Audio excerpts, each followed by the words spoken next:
All right, welcome. Good to have you with us. Thanks so much for tuning into the broadcast. We are coming to you live from the NEDAS NYC Summit 2019 here at Convene on 42nd Street. And I got the big guns with me now. Josh Broder is hanging out, CEO of Tilson Technology. Thanks so much for being here this week. Yeah, nice to be here. It's good to be in New York. It's kind of fun to actually to do it in person. You were just saying a moment ago that last year you had a few of your team members out. You got a couple more people supporting you, but nice for you to be able to enjoy it yourself in person. Yeah, I'm thrilled to be here and to present later today. And I wasn't able to make it last year, and I really missed it. So I'm thrilled to be back. We're so glad to have you on the docket. All right, so I asked you before we got started here to kind of go a different track of what you might normally talk about if we sit down and we discuss what Tilson is doing in the industry and in the market today. And the first thing that popped into your mind was workforce. And I'm glad that it was, because I think the more we continue to talk about technology capabilities and where we're trying to push the industry and what is real versus what is still conceptual at this point, the one thing that's never changing is who is going to do it, who's going to build it, who's going to run it. And the workforce conversation, I think, always takes all of our companies, regardless of who's here, into a different conversation. Talk to us about workforce from the Tilson perspective. So Tilson today is about 550 employees, and we're rounding the bases quickly to 600 or 700 here by the end of the year. And we never have enough people. Yeah. The demands on networks, the raw amount of data that needs to be carried goes up and up and up every day.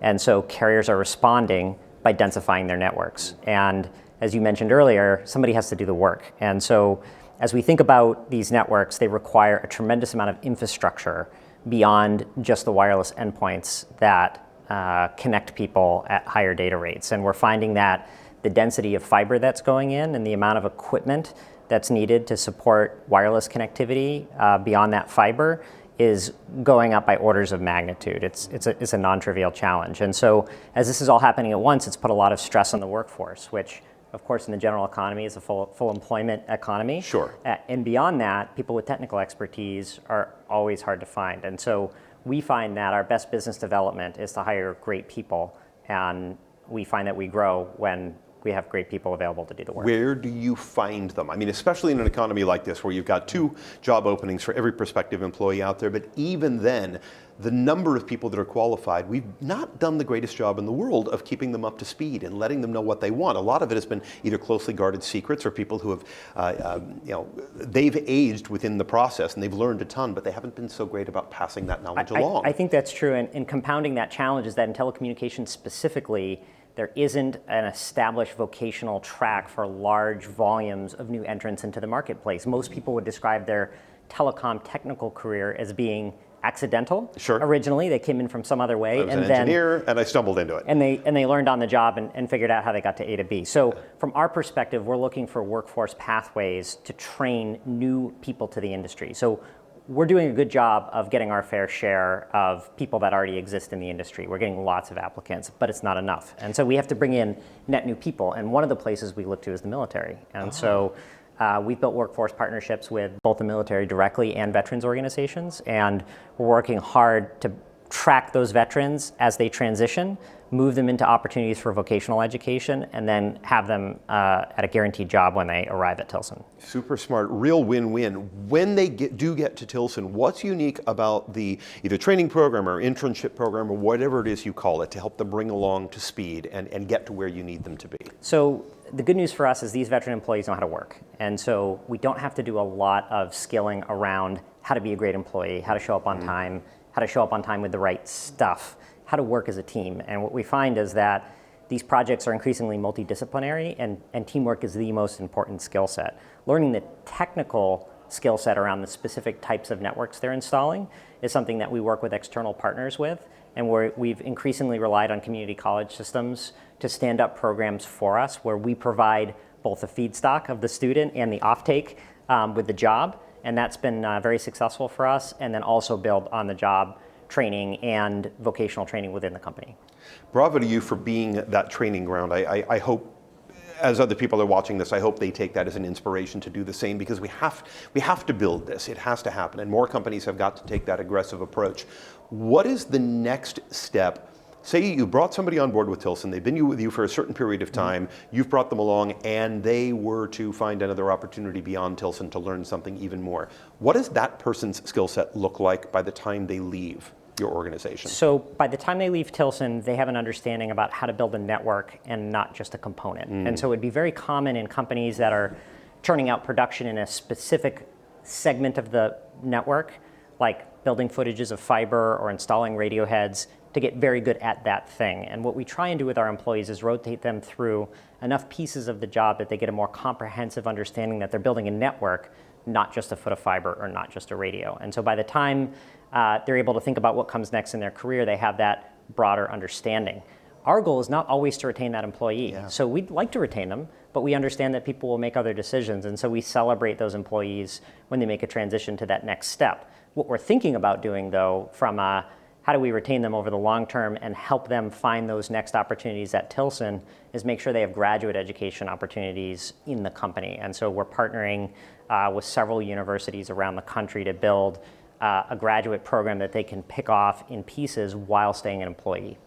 It's exactly what I was going to ask you about, is where do you want to see this happening beyond Tilson, whether it's on the university level or so on, and that's good. So so as far as what that program looks like, the university that you're already in partnership with, the universities that have an opportunity to add this into their programs, both on the undergraduate and especially on the graduate level, what does a SMART program look like today to prepare them for opportunities at a company like Tilson, if you weren't to find them on your own, if they were to come out of the university? What does that program do? So we like students to have a basic understanding of the craft that we're in, and we care much more about fundamental understanding than specific technical knowledge. So we want someone to understand electricity.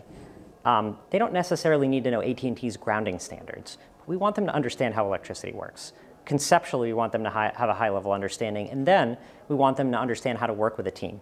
And so for those that are not transitioning for the military, which are still a significant number of our team members, getting that competency in how to succeed in a group of people is the single most important skill we can think of. These are soft skills. We talk about this all the time. You can always teach somebody to do a specific job.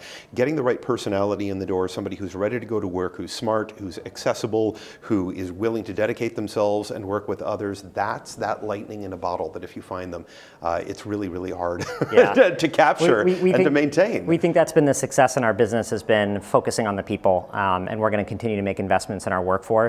Not just the employees that we hope to attract and train, but the employees that we have, and we can give them a pathway to climb a ladder and find their next successful job here at Tilson. I'm so glad that you're doing that. All right, I'm going to ask you one more question and then we'll put the wrap on this. Sure.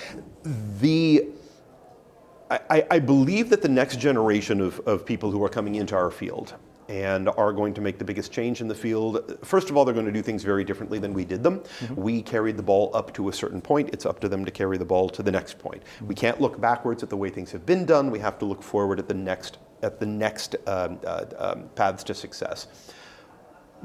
How do you think that the younger person entering the field thinks differently about wireless, wireline convergence, and so forth than we did in our era, or still do today? So I think from a technical perspective, our youngest employees, and we're already seeing this transformation in the workforce, have an innate understanding that all information is available at their fingertips. So not ironically, the very work that we're doing to make everybody ubiquitously connected to all information helps us build the networks that makes everyone ubiquitously connected to all information. Sure. And so when we talk about basic skill sets on how to be a technician, part of that is research, and increasingly the research is easier and more accessible. And so when we interview these young employees and ask questions like, we've presented you with this new challenge, how would you tackle it?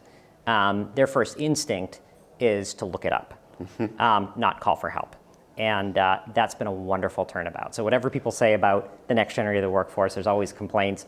We find it fascinating that the instincts to leverage the information that's available to them at their fingertips is outstanding, and we're taking more time to make that information available to the extent it's not publicly published. Like if we develop something specific for a project or a client, we'll make a video and make it available on a Microsoft Stream, and that employee who already has the inherent instinct to go look up the YouTube video on how to do things, if it's not on YouTube, then they can find it on our Microsoft Stream site on how to tackle that specific technical challenge. Very, very cool. Josh, thank you. Thank you for the work that you and the Tilson are doing. Thank you for helping to bring along the workforce of tomorrow to support companies like yours and all the rest that are involved with the NEDAS organization. Thank you for being here today and for taking a speaker role here this afternoon. And thanks for taking the time to sit in here and do this with me. Wonderful to be here. Thanks for convening. Really appreciate it. Thanks for watching, everyone.